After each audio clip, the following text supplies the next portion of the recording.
Just in case you're wondering what this picture is about, I'm the guy on the right, by the way. It's one of my favorite shots because the man didn't know his age.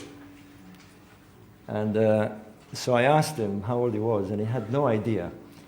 He knew he was born at the time of the kingdom. I'm talking about the last Egyptian kingdom, King Farouk, probably King Fuad before. And it was impossible to tell his age. He might have been anything, 80, 90, I don't know. How does it look for you? Maybe 100? I like this picture because he probably is genetically the descendant of a lost race, or rather a lost people. I tend not to use the word race these days because,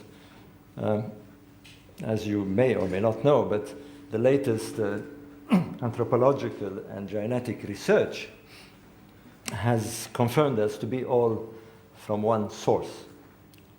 And let me just snap the other picture.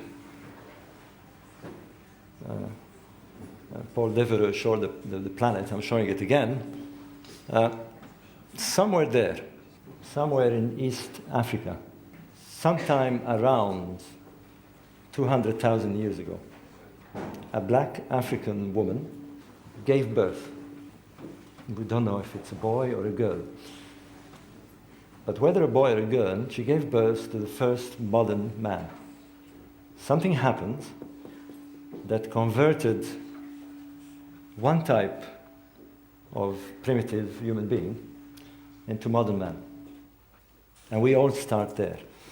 They've given her a lovely name. You might have seen this on the BBC documentary they had last year. They called her the African Eve. And every human being on this planet comes from this source. Each one of us. Whether we're Chinese, Turkish, Americans, whatever. We come from this source. We come from a black African source. And I tend to say, some may find it shocking, I don't know, but we are all of the same race. It's a fact. It's no more a hypothesis. We are all from the same race. My story tonight is the Egyptian civilization. There's always been a big question. Where did it come from? And for a long time, Egyptologists have assumed that it was homegrown, it just sprung rather fast. There's been many, many arguments as to how quickly it started. And the conventional view of Egyptian history is that somewhere around 3000 BC or so, the first dynastic king united Egypt into one kingdom. They called it the two kingdoms of one kingdom. And that's where history starts. Egyptian history starts. I've been very, very focused over the last 25 years on one period, which is the Old Kingdom. Some of you have read my books, perhaps, mainly to do with the pyramids. And there's a strange psychological barrier between history and prehistory. We've kind of drawn a line. We talk about the historical period and the prehistorical period. And for some reason, the prehistorical period is not so interesting, certainly to Egyptologists. But it's just names we give to things. There is no such thing as history or prehistory. There's one continuous event. I was going to talk about cosmology a bit. And you might well ask what it has to do with ancient Egypt. But there's something that I find very, very useful these days when I talk about ancient people. We present pyramids, we present megalithic sites, strange rock art, and all sorts of things. But one of the most difficult things with ancient cultures, and particularly prehistoric cultures, is that it's very difficult to get into their mindset.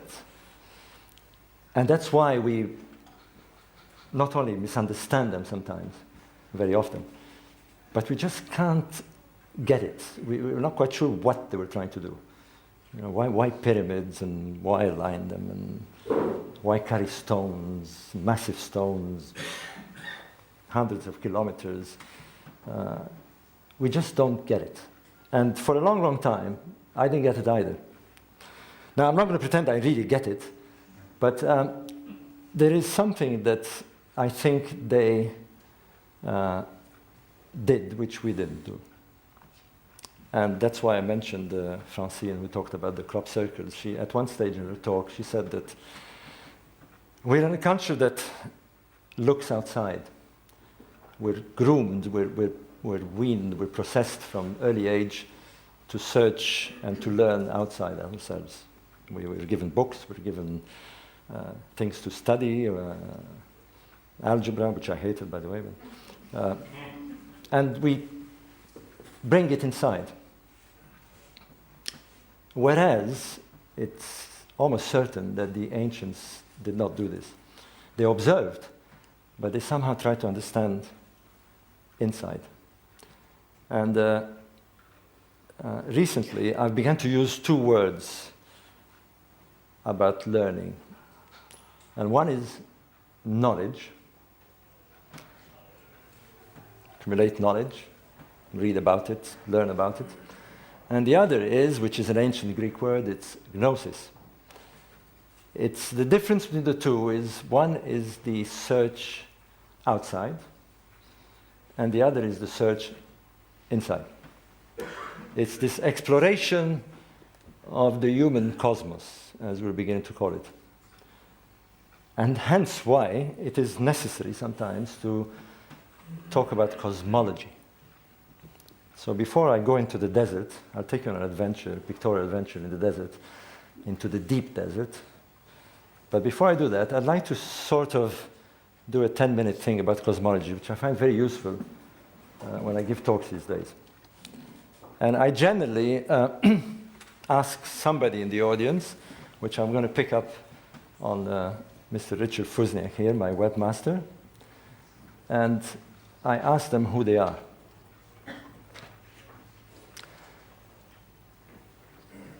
We as a culture, we as a Western culture have, and I'm not suggesting you as an audience, but generally as a Western culture, we have stopped, for some reason, asking the fundamental questions.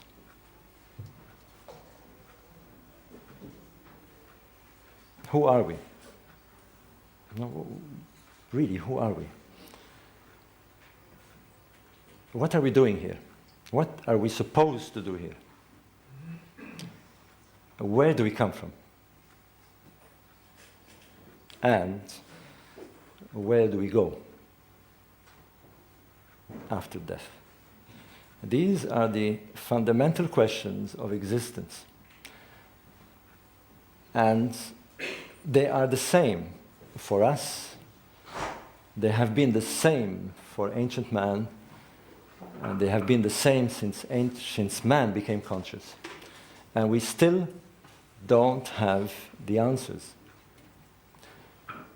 But what's dangerous about our culture today is that we don't even ask the questions. And we need to. And I'm glad that some of the speakers raised this. And particularly Francine, because she did say, you know, we have to look for these answers, and these answers are mostly inside. And that's the difference between us and the ancients. They, perhaps because they were deprived of the science that we have, perhaps deprived of the technology that we have, and the culture that pushes us to look outside, they instinctively try to answer those questions inside. And for all we know, and this is the interesting thing about studying ancient cultures, not just because we're finding alignments and we're impressed with the pyramids and all that, is that they may have been able to touch some of the answers. And if they have, then it is worth pursuing this. I pointed to my webmaster, Richard, and I said, who is he? And I presume if he stands up, I'm not going to embarrass him for him to stand up, but I presume he would say, I'm Richard Fuzniak, I live in Cambridge. And I'm Robert Bauval's webmaster, and I used to be an electronic technician. Is that right? And I'm going to say, Richard, no. That's the tag that has been placed on you. I'll tell you who you are. I can't tell you why you're here, I can't tell you where you come from, but I'm going to tell you what you are. From what we understand by cosmology, some 17 billion years ago, some infinitesimally small, beyond belief, small particle of energy, condensed matter. Everything that there is in the universe today, you, me, the table, the chairs, your telephones, my computer, everything was condensed in this matter. And we're told some sort of strange Big Bang occurs, and it blew up. And it expanded, and within a few million years, formed galaxies, islands of stars floating, billions of them. And each of these billions of galaxies have billions upon billions of stars. And we happen to be one of these, or we happen to be a planet next to a star within a galaxy. Our solar system was formed about 4.5 billion years ago. So for something like 12 billion years, 12 billion years, 12,000 million years, the universe has existed without our solar system, without even us. We appear on this planet, as I said, as modern man, only 200,000 years ago. And it is only in the last couple of centuries that we began to understand where we are. We're on a globe in a solar system, 2/3 down the center of a galaxy, near a star which we call the sun. We kind of more or less worked it out. So we kind of have our address in the cosmos, more or less. But that's it. We know where we are. But what are we? And there's one phrase that puts it all together. We all come from this particle that blew up. Everything.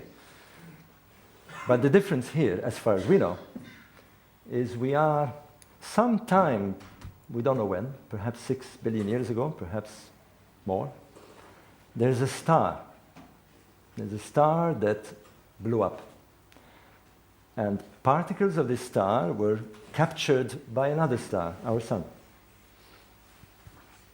and slowly made this wonderful planet we're on. We are, as Carl Sagan said, star stuff. It is not a theory, we are star material. We are star material become conscious. It is as if the universe is trying to find out who it is or what it is, and we're it. As far as we know, we're the only, as far as we know, there may be others out there, but as far as we know, we're the only conscious star stuff that has understood so far where it is. And if we're the only ones, we have one incredible responsibility to work it out. Otherwise, the whole experiment has been for nothing. And these are the fundamental questions. We have to work out who we are, where we come from, what we're here for. We have to ask these things again, as the ancients did. And this is why, for me, it is the adventure of seeking or participating. And we all are in the same quest, all of you. We don't leave it to the people wearing white clothes in laboratories or academics at universities. We all have that responsibility to participate in that quest. Having said this, why are we interested in people who lived thousands of years ago? I think that for a long time they searched within. They tried to understand their presence in this cosmic environment by looking inside. Now, how do we do this? I'm not so sure. One thing I'm sure, at least from my own experience, is that we need to reconnect. We need to reconnect with the earth. We need to be part of it rather than being observers. We just can't keep on looking at it as if we come from somewhere else and we can exploit it. We need to be part of it again. We need to somehow do it as a culture. How? I'm not quite sure. But I'll tell you my own little story. And that's where my story, in a sense, begins. Although I had written my books, I had published several books, I found myself once, and I hope I'm overdo this. I found myself once in Italy.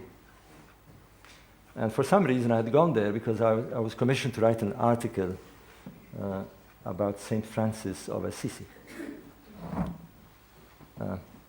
Those who are about my age will be interested because he was branded the first hippie of our Western culture, hence San Francisco, by the way.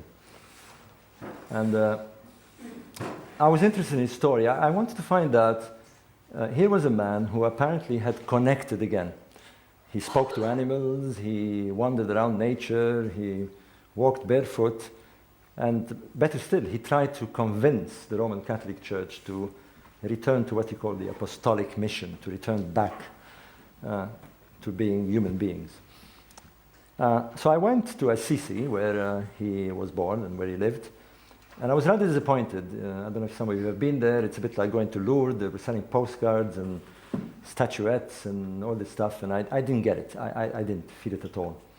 But as I walked out of the town, as I drove out of the town, I saw a tourist office, and it had a poster saying, "Go and visit the sacred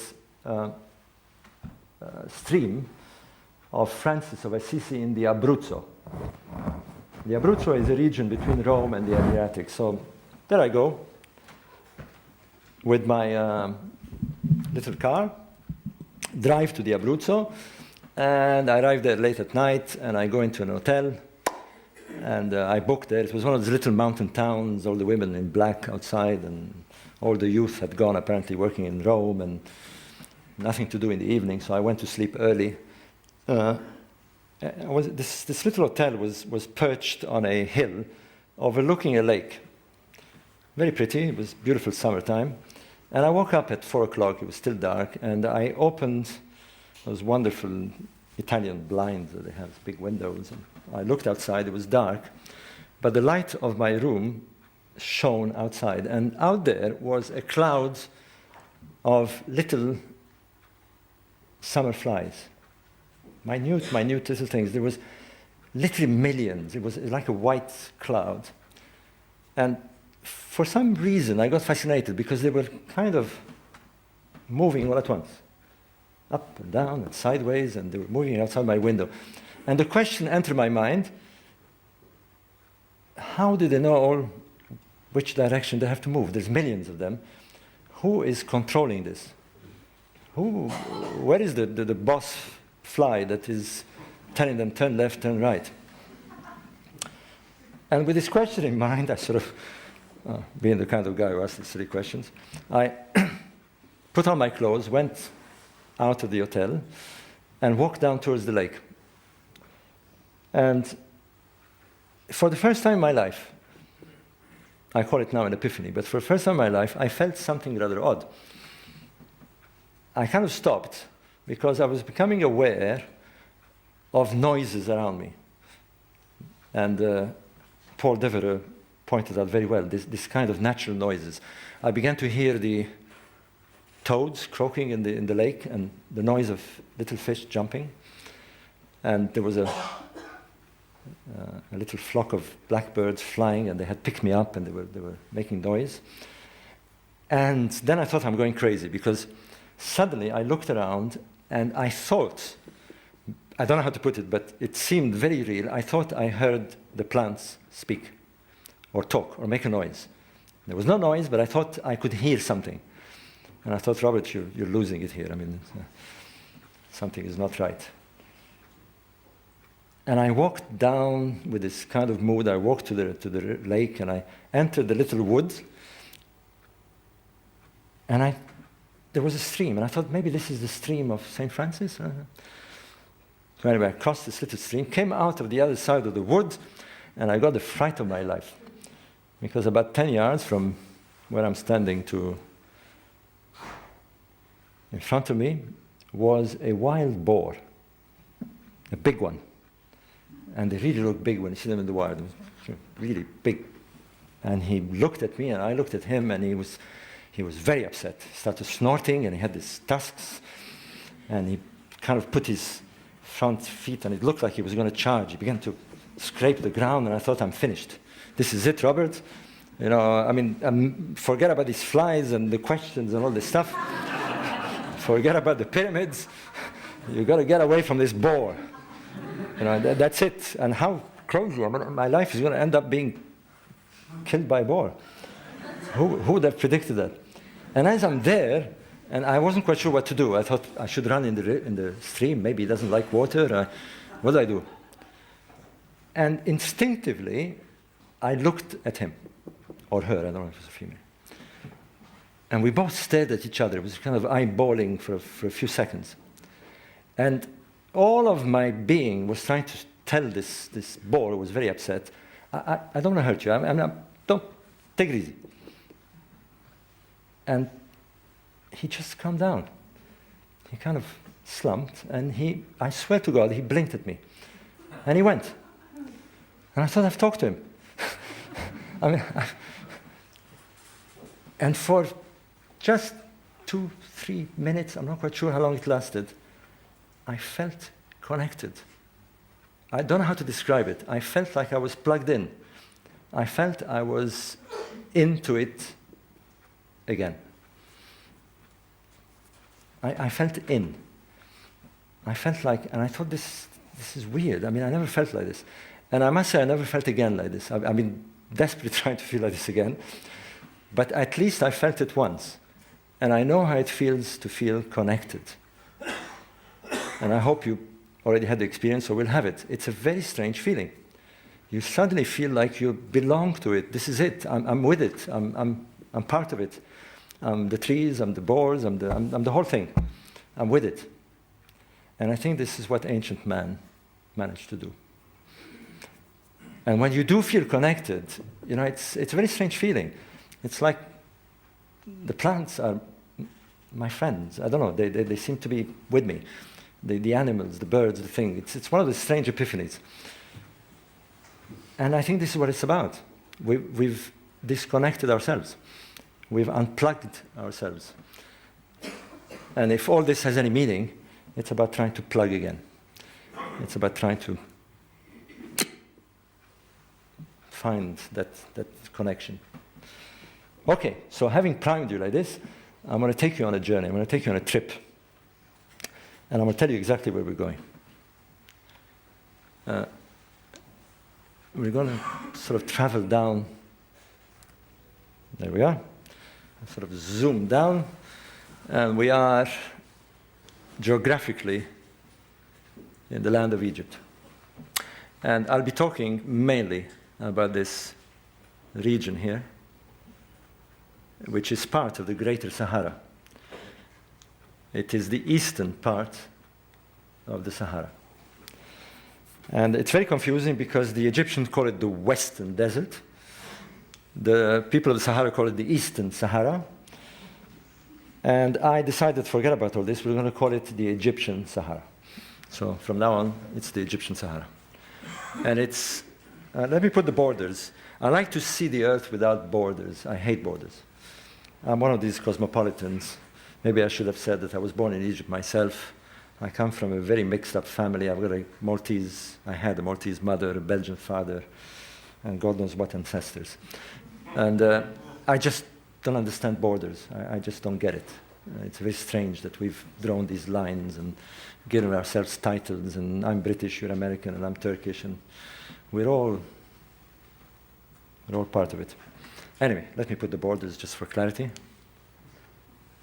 And this side is Libya, Sudan, and this is the region that we'll look at. Let me put the labels. There we are. So we label it. We like labeling things. Tag them. And particularly, I'll be talking about this zone here. And you'll hear a lot about this in the next few years. Gilf Kibir and Jebel Uwainat, and a very, very little special place called Nabta Playa. There you are. I'll take you there now.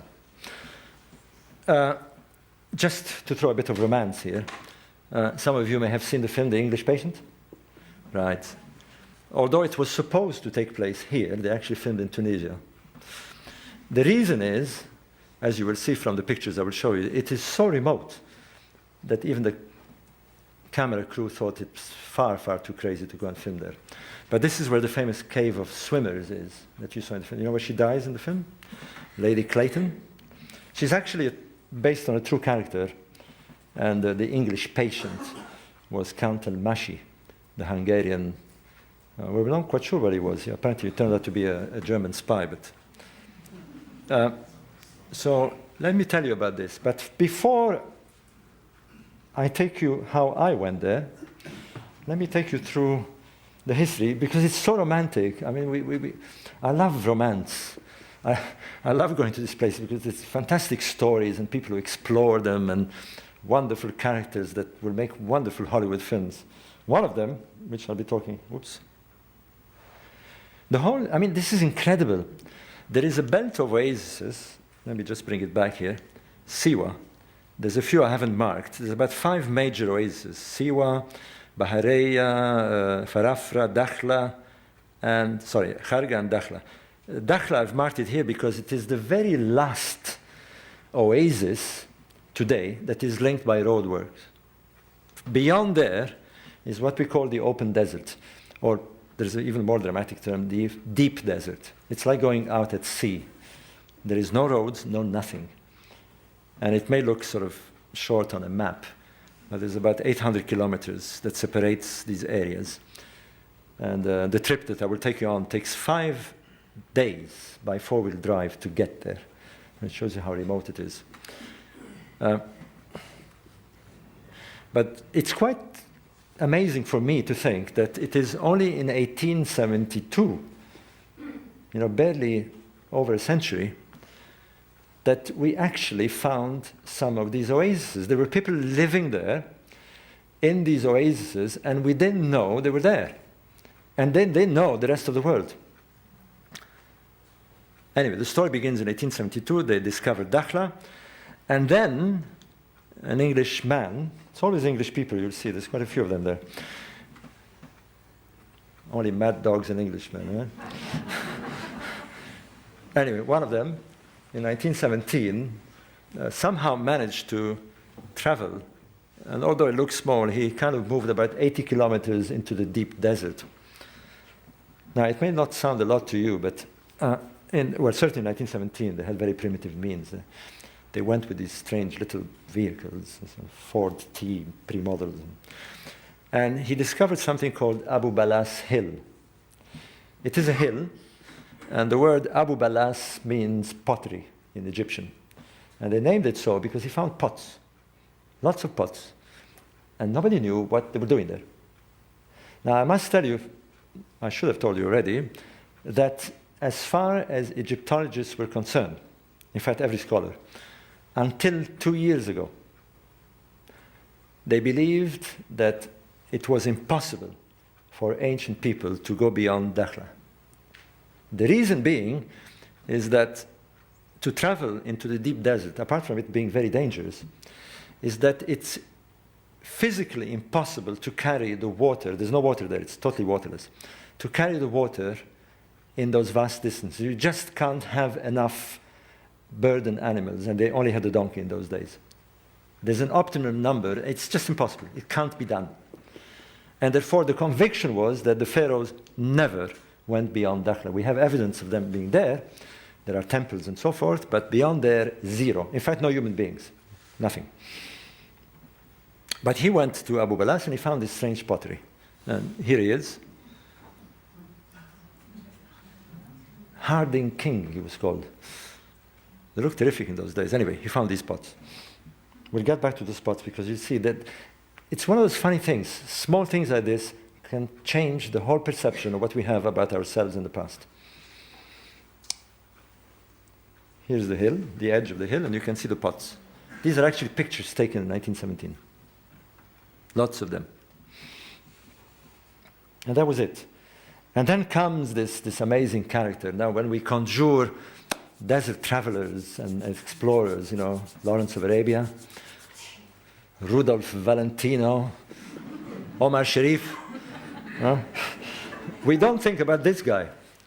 Well, amazingly, he has been dubbed by the Royal Geographical Society of London as the greatest of explorers, certainly the greatest of desert explorers. You hear a lot about him, again, because of the books that we're bringing out. His name is Ahmed Hassanein Bey. Amazing guy, born from a very rich family. He was sent to Oxford, Balliol College, to study politics. He was, among many things, he was a fencing Olympic champion. And you will see later on that very romantic guy, he even seduced the Queen of Egypt. They say that they were married in secret. Quite a character. Very romantic, very enthusiastic. He became the tutor of King Farouk, the last king of Egypt. He became chief of the protocol, chief of the Diwan. Spoke beautiful English, apparently. He gave lectures and having been educated at Oxford. And big womanizer, loved women. He seduced a very interesting lady. You will see her in a minute now. There she is. Rosita Forbes. She was quite a character. She happened to be in Cairo in the 1920s. And before she was introduced to Hassanein, they say, I don't want to be sort of a rumor monger here, but they say that she had a little fling with Lawrence of Arabia. They used to see her a lot, sort of escaping together somewhere in the alleyways of Cairo. But anyway, she was introduced to Ahmed Hassanein. And Ahmed Hassanein at the time had it in his mind, apart from his passion for women and fencing and all this stuff, he had this thing about the desert. It's one of those things. It grabs certain people. I'm one of those. It just gets you. It becomes an obsession. You just want to go back. The Arabs say that you meet God when you go in the desert. And I think they're probably right. There's something that happens. You're just near whatever it is. The crop circle builders, I don't know. You're near whatever it is. And you sense it. Anyway, he got the bug. And he wanted to go and find, there was rumors, there still are, about lost oases. Sort of Shangri-Las of the desert. He wanted to go and explore and discover. He had this bug. And he got permission. In those days, it was pretty... But amazingly, he decided to take Rosita Forbes with him. Now, this is 1920. And I wouldn't even advise women today to go on their own. This is pretty dangerous territory, and still the Bedouins are rather kind of shy about foreigners, and certainly about women traveling on their own. But anyway, he decided to take Rosita Forbes. They got permission from the King of Egypt, special papers, and they went in to go. They wanted to be the first foreigners to reach the oasis of Kufra. Now, Kufra, nobody had been there. It's an oasis on the Libyan border. I'll show it to you now. And he wanted to be the first to go there. And so they did. And here's the trip they did. They started off in the edge where Egypt meets Libya at the border here, and they traveled to the Kufra oasis. And they did this journey in 1921. They returned back, and they reached the oasis of Sio and back to Cairo. It took them about 2 months to do it. Hailed as heroes, Rosita Forbes wrote a book called The Lost Oasis of Kufra, and he wrote a book. And he came to give a talk to the Royal Society, except that suddenly this apparent fling that they might have had in the desert turned sour. And I wish I had known Rosita Forbes. She must have been quite a character. She traveled around the world. She went to explore China and did also those wonderful British ladies who traveled in those days. And anyway, it turned a bit sour because she published a book first, and she kind of introduced Hassanein as a kind of glorified guide, really. And he was very much a gentleman, and he didn't sort of contest this. And apparently he gave a talk at the Royal Society and the Geographical Society, and he kind of ignored the kind of commentaries that were being made in the press that he was Rosita Forbes' little boy and all that.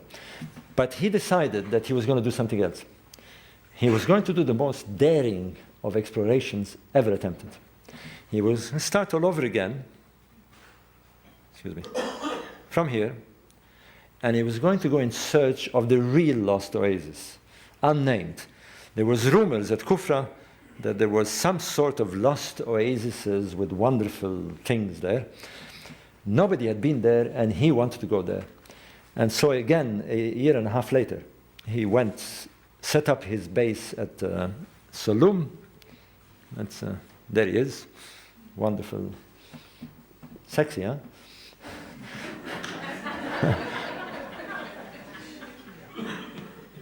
Anyway, there he is. And he died very young, actually, very sadly. He was in a car crash, like Lawrence of Arabia, by the way. And he attempts this trip with camels. I mean, I tell you, I've done it with four-wheel drives, and I wouldn't even dream of doing half the trip in camels. But anyway, he managed to do it, and he reached this zone. Now, he passed from Hufra, and he finally reached this zone, which he himself called Uwaynat. He named, and you will see it because I went there recently. So I'll spare you the pictures till I get there. Now, what he found was something extraordinary. Nobody knew that there was mountains in this region. It's in fact the tallest peak in the Sahara. It's a small mountain region. It's about 30 kilometers in diameter. And it is this region that is going to change everything we know about ancient Egypt. You're going to see why. In fact, probably everything we know about civilization. Wow. Sorry,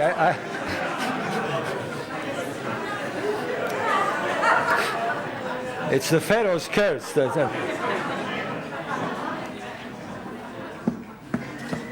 Hello, can I have you back?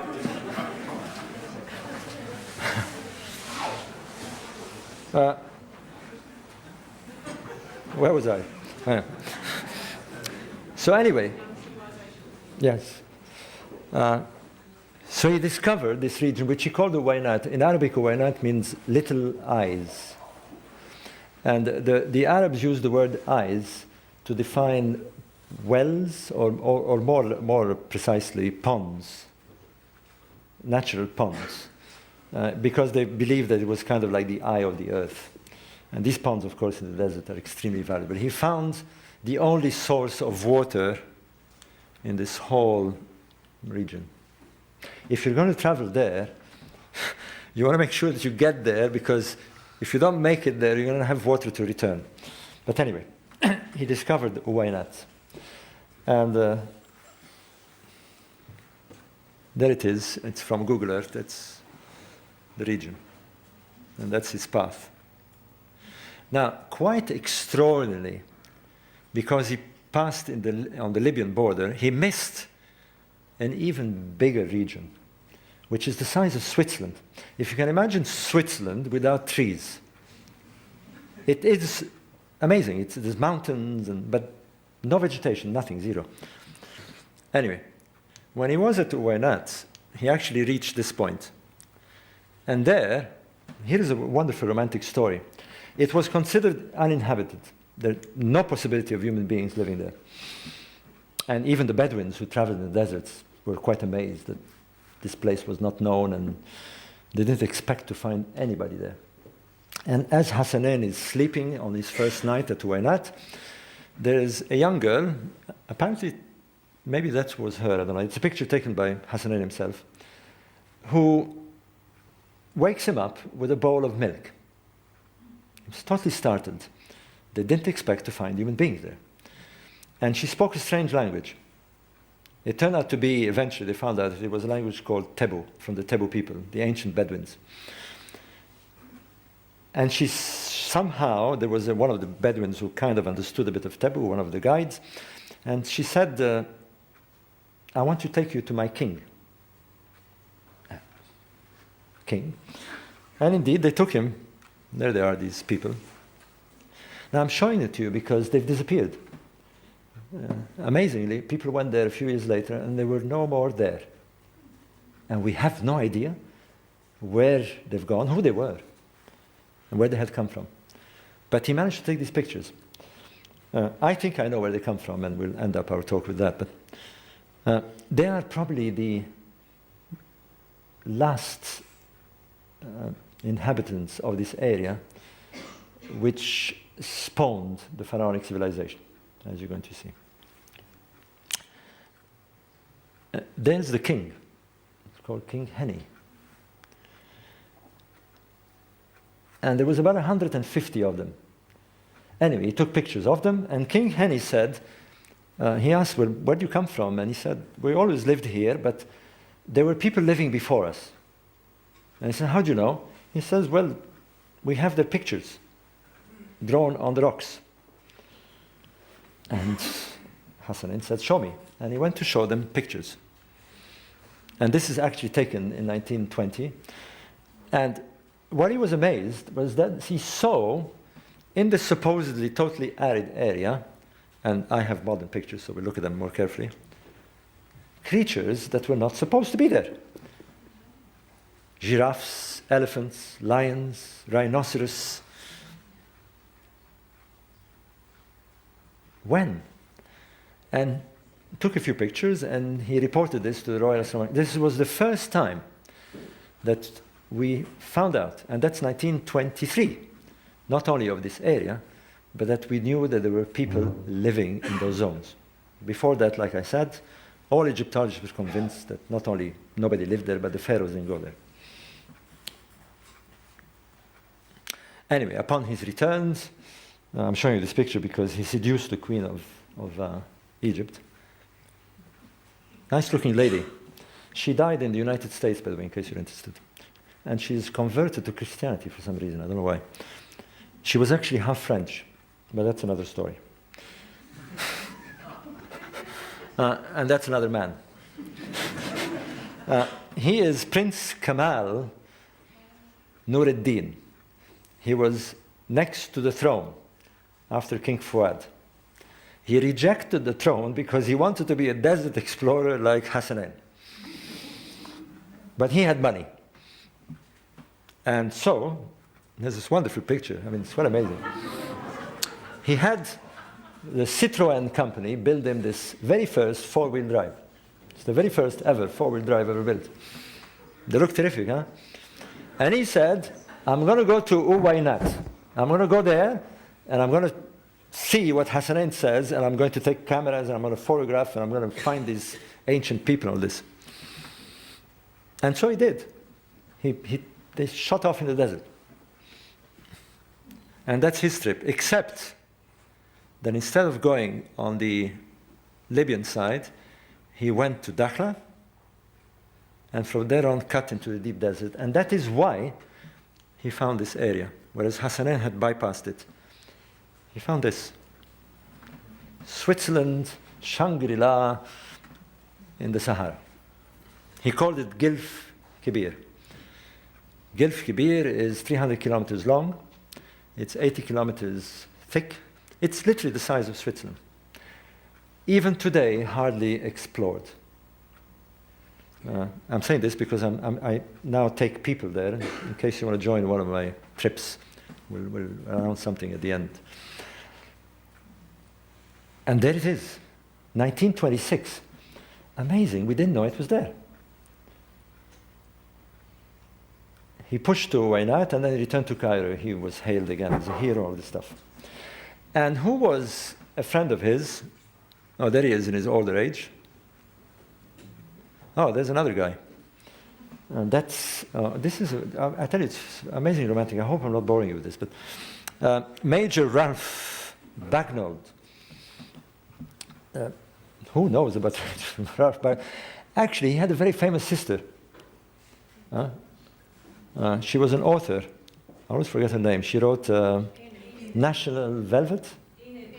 That's right. Well done. And her husband was apparently the originator of the Reuters journalism. Anyway, there is Ralph Bagnold who decides he too is going to explore. And he tries to go to Gilf el-Kibir. He doesn't quite make it. And there he is with his Fort T vehicle. We're talking about the 1930s now. They got stuck in the sand. I'm showing this because these are very rare pictures. They were found recently.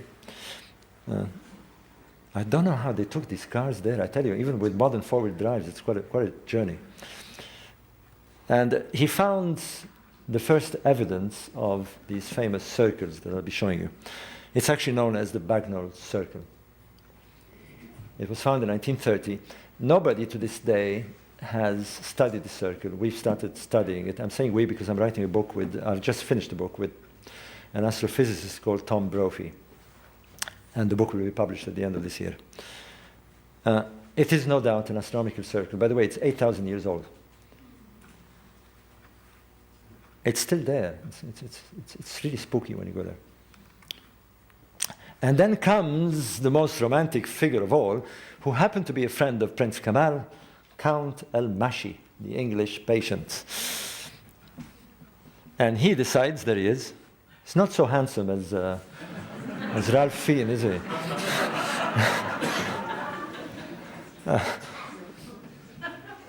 Shows you what Hollywood can do, huh? Yeah, actually quite a romantic story. But he decides to do something else. Rather than go by car, he actually decides to do it by plane. And he convinces two rich aristocrats, Lord and Lady Clayton, who are the characters in the film, and they decide to go there by a little gypsy moth. There it is. And they go to Gilf Kibir and they discover the famous cave of swimmers. I've actually slept in the cave of swimmers. I had a wonderful night there. And there they found more of this rock art. It's all over the place. We're finding rock art by the day there these days. Now suddenly everybody's interested. But what was interesting about this particular rock art, I'll show you pictures later on, was that people were swimming. I actually found people swimming, drawings. And now we come to modern times. And who's this guy? Another one, another crazy desert explorer, a German. Surprisingly, because of the Model T Ford, he was a representative of the Ford company in Munich. And he went to Egypt. They would send him as a commercial manager, and he resigned. He bought 12 camels, and he decided to become a desert explorer. This was in 1980. I know Carlo, he's a good friend of mine.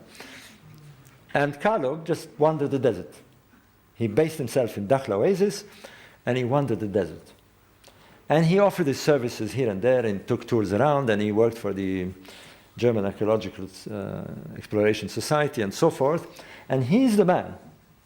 I mean, it shows you, it's always outsiders. He discovered what is known today as the Abu Balas Trail. You remember this hill that the English guy found with the pottery? He not only discovered, but he worked out what the pottery was all about. They were donkey water stations, fuel stations. The pharaohs, we're going to find out now, the pharaohs actually went where we didn't go till 1926. We thought we had discovered Uwainat. We thought we had discovered Gilf el-Kibir. Well, we didn't. The pharaohs did it 5,000 years ago. And we have the proof now. And again, two crazy explorers, you'll meet them soon. Anyway, Carlo Bergman decides to explore this Abu Balas hill, and he discovered, here's Abu Balas, this Abu Balas hill, and he discovered all along here a trail of small Abu Balas hills, pottery. And it's well accepted now. What the pharaohs did, we know they're pharaohs because there is markings of the pharaohs on these pots. You're going to see some modern pictures of these pots now. They literally lay these pots, and they would go and fill them with water, come back, go to the next station, fill and go back, and they prepared the caravan routes. So when the caravan was ready, they would find these stations, and they would refill the donkeys. In case you're interested, you need 2 liters. The donkey travels at about 15 kilometers with 2 liters of water. Okay? So you have to fill it up every 15 kilometers with water. At least it's water. And that's one of his books. He wrote The Last of the Bedouins, the Lights Bedouin. He regards himself. There's the modern pots, by the way. That's how they look like. They're still there. Trail of them. Well, what he demonstrated was that the pharaohs at least attempted to go to Gilf Kibir. Now, why would they want to go there? In fact, how did they know it was there in the first place? And I know it sounds like, believe me, it's one hell of a track. You really have to be sure that there's going to be something there, at least water. Well, they had their pots, but you had to know there was something there. Otherwise, there's no point of taking your risk and going into the open desert and die. But the conclusion was that the pharaohs attempted to reach these areas, never quite made it, and kind of backtracked.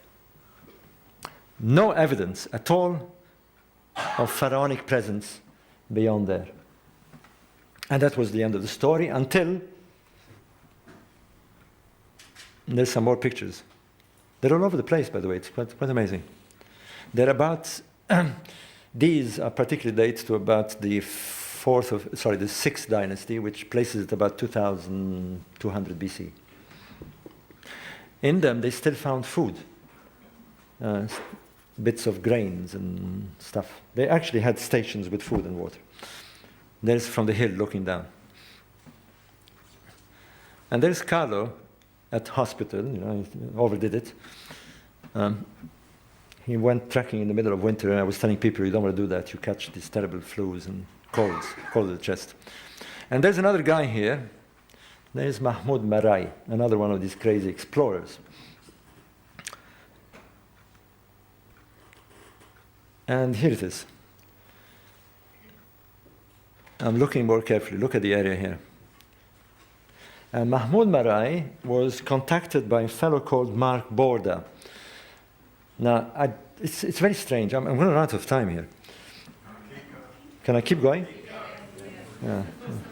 10 minutes, Robin. 10 minutes. All right. Okay. Mark Borda is a Maltese businessman. He met me in 1998 on one of my tours, and I never heard of Mark Borda since. And in December 2007, I got a call from Mark Borda. I had completely forgotten about him, saying, Robert, I've been exploring the Sahara. What have you been doing, Mark? And I said, no. He's one of these confirmed bachelor guys, Phineas Fogg type guy. And he just uses his money to explore the Sahara. And he did the same thing as he became friends with Carlo Bergman, and he bought some more camels, and off they went. And he contracted this guy, Mahmoud Marai, who is also another explorer, and they decided to go to Jebel Uwainat. And basically what they wanted to do was find some more of this rock art that had been reported and take pictures. And off they went. Here they are. Romantic guys. This looks more serious now. And you can, look very carefully between them. I'll show you where they actually went. They were quite courageous. They actually crossed the Sudanese border. There's no real border there. I mean, it's just a line on the picture here. It's just desert.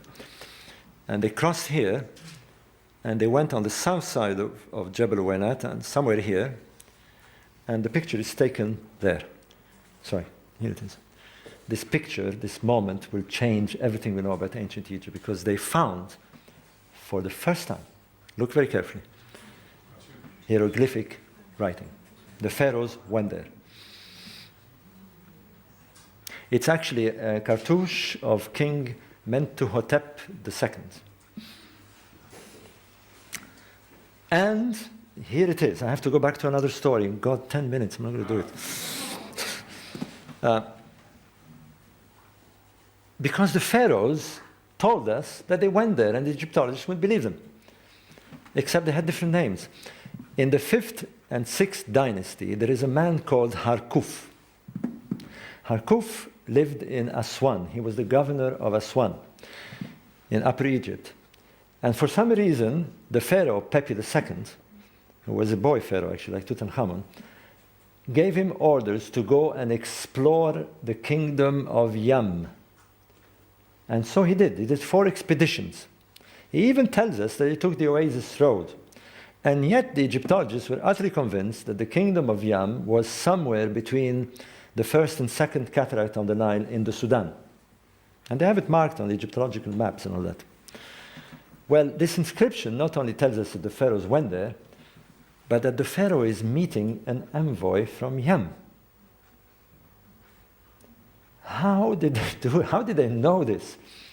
It completely changes our picture about these people. Not only the geography of Egypt suddenly blows itself, but they went to meet this people of Yam. Who are these people? And let's see if I have a picture of the inscription.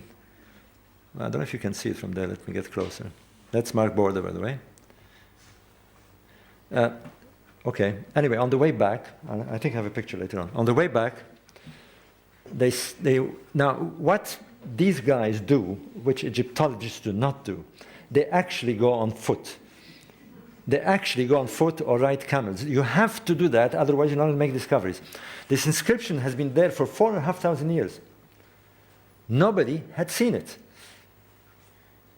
They only found it because they went on foot. This is the new way of exploring in the desert. We're introducing this foot exploration because it's no use going with 4-wheel drives. You're going to miss everything.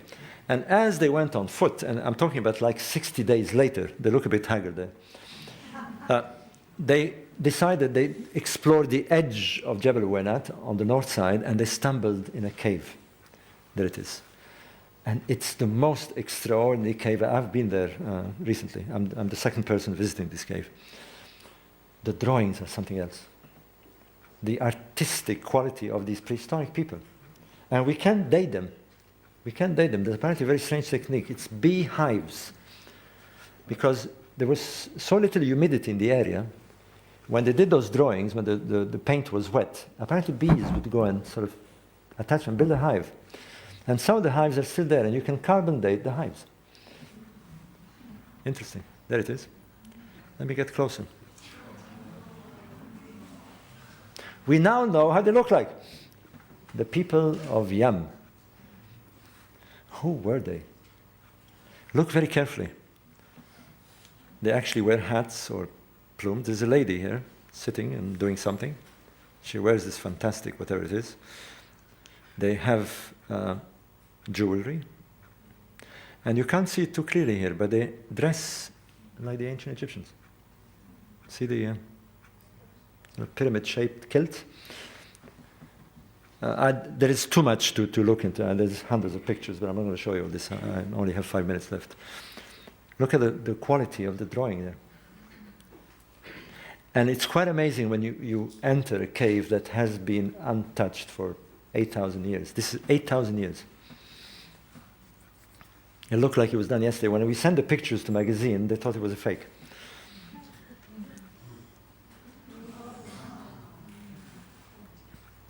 Anyway, so Mark Border phones me up and says, go and meet Mahmoud Marai. And we found these inscriptions.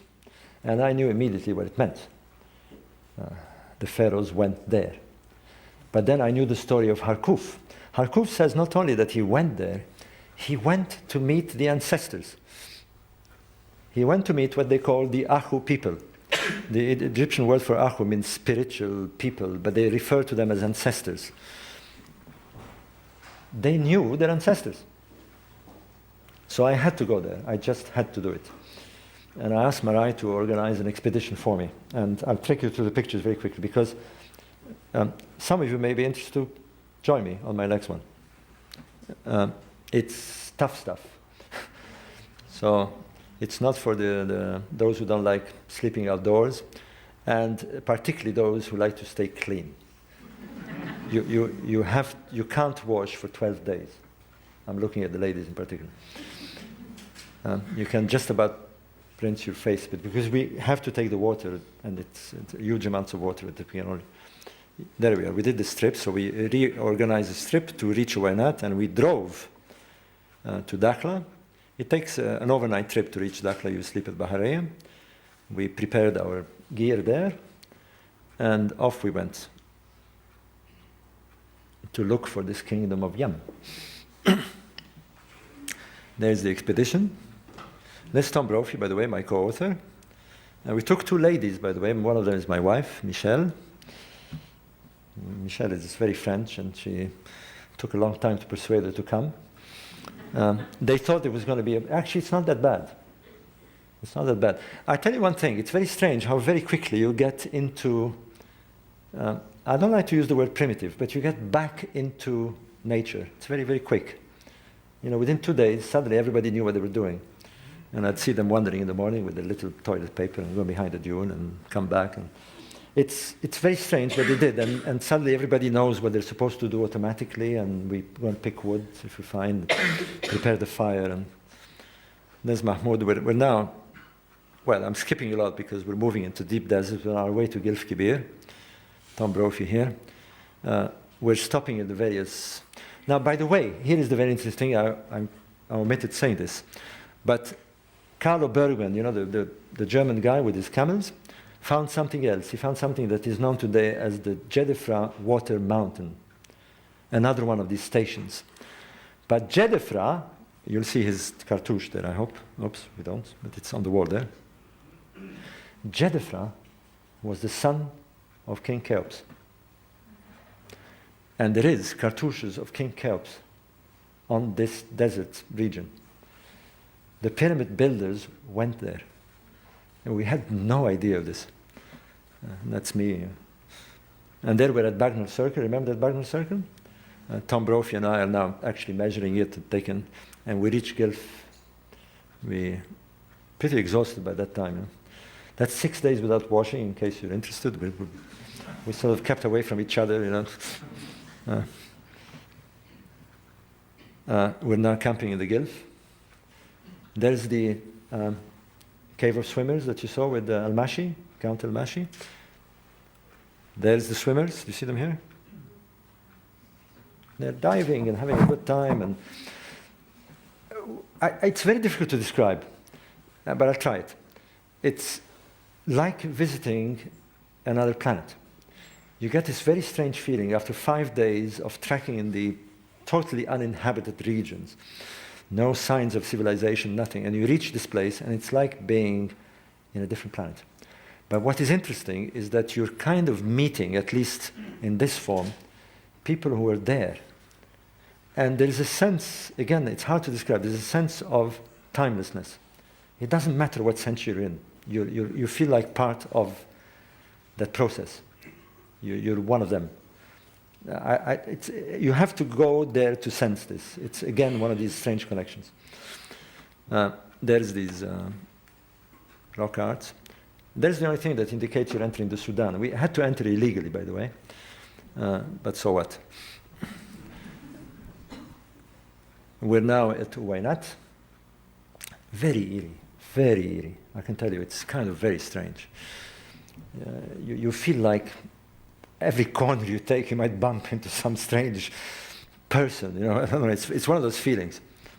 It's like, I don't know. It's like feeling that you've landed on Mars. It's one of those things. By the way, I was telling one of the geologists here who were talking about this.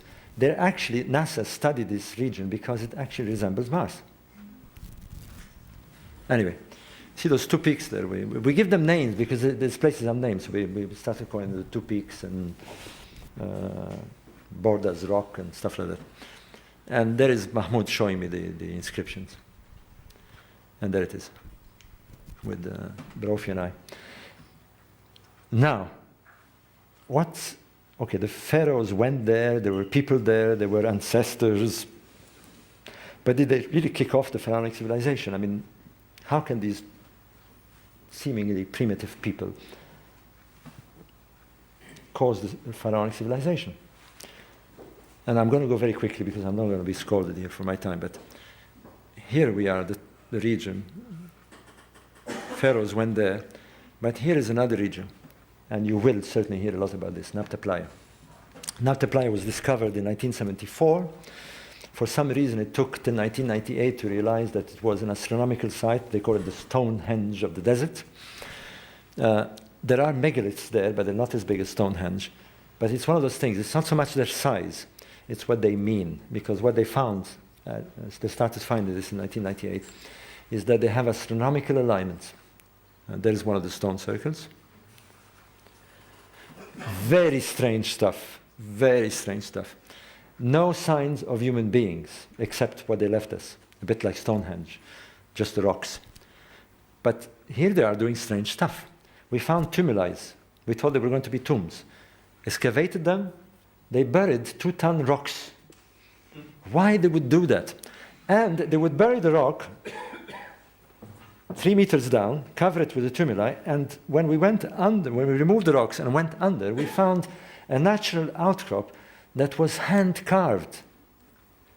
Now the sediment to cover up to that level, we know that the bottom was exposed maybe 12,000 years ago. These people were there 12,000 years ago.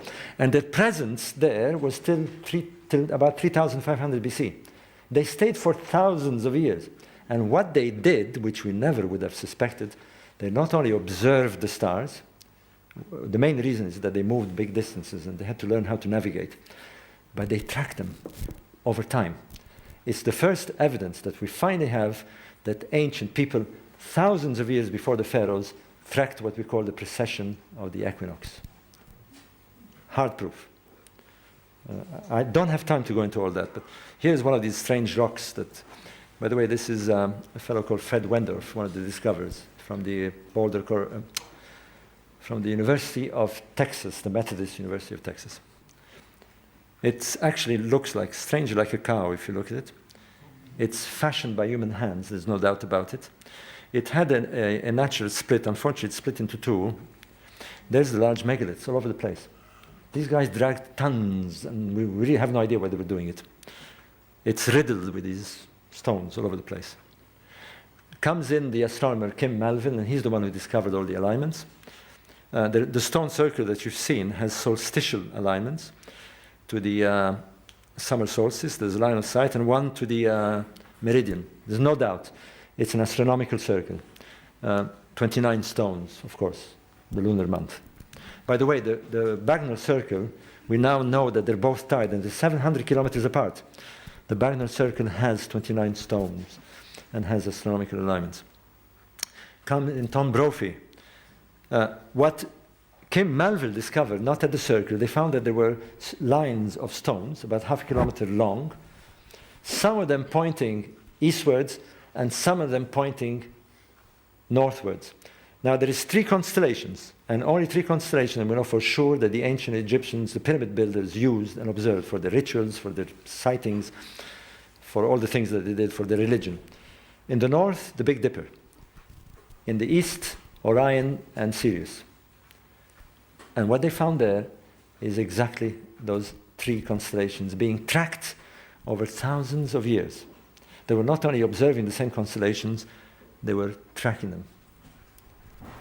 I don't want to go into too much of the mathematics here, but you'll be hopefully reading my book. Here is one of the alignments, one of the megaliths, and you can't see the distant ones. They shoot towards the east and the south. We're observing. I have to go fast here. Sundials, 8,000 years ago. Strange mushroom-shaped megaliths. We know that they were put there by human hands because the rock is not natural. It was carted from about 300-400 meters away. There you are. I'm going to have to close, but what we now think, this is it. This is the bottom line, is that I remember I spoke about 200,000 years ago, somewhere in the east, this woman gave birth, spread around the world, you are it. But one group, black Africans, we think about 25,000 years ago, moved to the Chad, the Tibesti. The reason we think that is because not only, you can see the route here now, Wainat, they probably came down. We know this because we found the same rock art at Tibesti Mountains. Very mysterious region. This is the next expedition I'm going to try and do. It's very dangerous. There's a civil war going on there.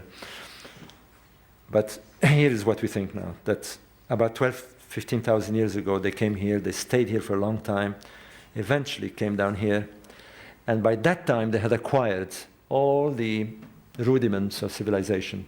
They knew astronomy, they had domesticated cattle, as you've seen, agriculture, and moving stones. They entered the Nile Valley probably at around 3,500, maybe 3,800, injected this knowledge in a hunter-gathering society that was there, and lo and behold, we have the Egyptian civilization. I'll stop here because I'm well over my time. Thank you very much. It was fantastic.